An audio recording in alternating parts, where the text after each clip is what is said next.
Iran যতই প্রতিরোধের লড়াইয়ে এগোচ্ছে ততই সক্রিয় হচ্ছে তার সবচেয়ে ঘনিষ্ঠ বন্ধু উত্তর কোরিয়া। সাম্প্রতিক সময়ে একের পর এক ক্ষেপণাস্ত্র পরীক্ষা করছে কিম জং উনের দেশ। কয়েকদিন আগে ক্রুজ ক্ষেপণাস্ত্র, এবার ব্যালিস্টিক মিসাইল। চলতি মাসে টানা তৃতীয়বারের মতো যুদ্ধাস্ত্র পরীক্ষা করল কিম।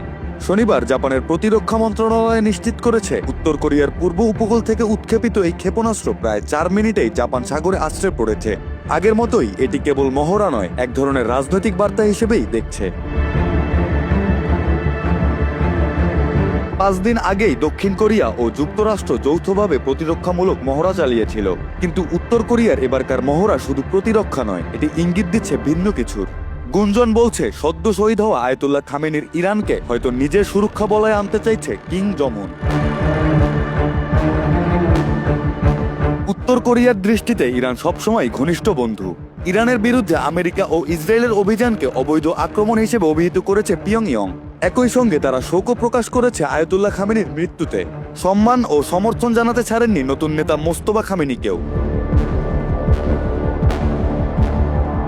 বিশ্লেষকরা বলছেন কিম জং উন পারমাণবিক ও ব্যালিস্টিক শক্তি প্রদর্শনের মাধ্যমে আমেরিকাকে চাপে রাখার চেষ্টা চালাচ্ছেন।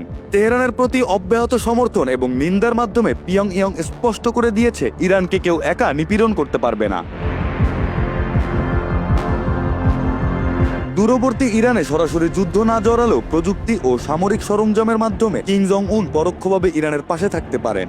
ইরান নিজেও সাইবার হামলা চালাতে পারে, ক্ষেপণাস্ত্রের প্রযুক্তি ব্যবহার করতে পারে এবং উত্তর কোরিয়ার প্রশিক্ষিত বিশেষজ্ঞদের সাহায্য নিতে পারে। ইরানের পুরনো ক্ষেপণাস্ত্র কর্মসূচির শুরুর দিনগুলোতেই দেখা যায় উত্তর কোরিয়ার সাহায্যের ছাপ। ইরাক ইরান যুদ্ধে প্রাথমিকভাবে ক্ষেপণাস্ত্র ও সামরিক উপকরণ সরবরাহ করেছিল পিয়ংইয়ং। শাহাব-1 ও শাহাব-2 মিসাইলের প্রযুক্তি মূলত উত্তর কোরিয়ার স্কার্ট প্রযুক্তির উপর ভিত্তি করে তৈরি। দীর্ঘদিনের কূটনৈতিক ও সামরিক অংশীদার হিসেবে উত্তর কোরিয়া ইরানের জন্য অনুপ্রেরণার নাম। ইরান যে প্রতিরোধের পথে এগোচ্ছে তাতে উত্তর কোরিয়ার সাহায্য তাকে শক্তিশালী করে তুলছে। ক্ষেপণাস্ত্র উৎক্ষেপণ, প্রযুক্তিগত সহযোগিতা সবই ইঙ্গিত দেয় একে অন্যের পাশে দাঁড়ানো এখন কেবল রাজনৈতিক নয়, সমরাস্ত্রগত।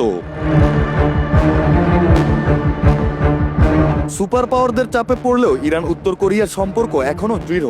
প্রতিটি পদক্ষেপের মাধ্যমে তারা দেখাচ্ছে যুদ্ধ জয় না হলেও একে অপরের জন্য অদৃশ্য নিরাপত্তা বলয় তৈরি করেছে। ইতিহাস বলছে শত্রুর চাপ যতই বাড়ুক, বন্ধুত্ব এবং প্রতিরোধের এই জোট সহজে ভেঙে পড়বে না।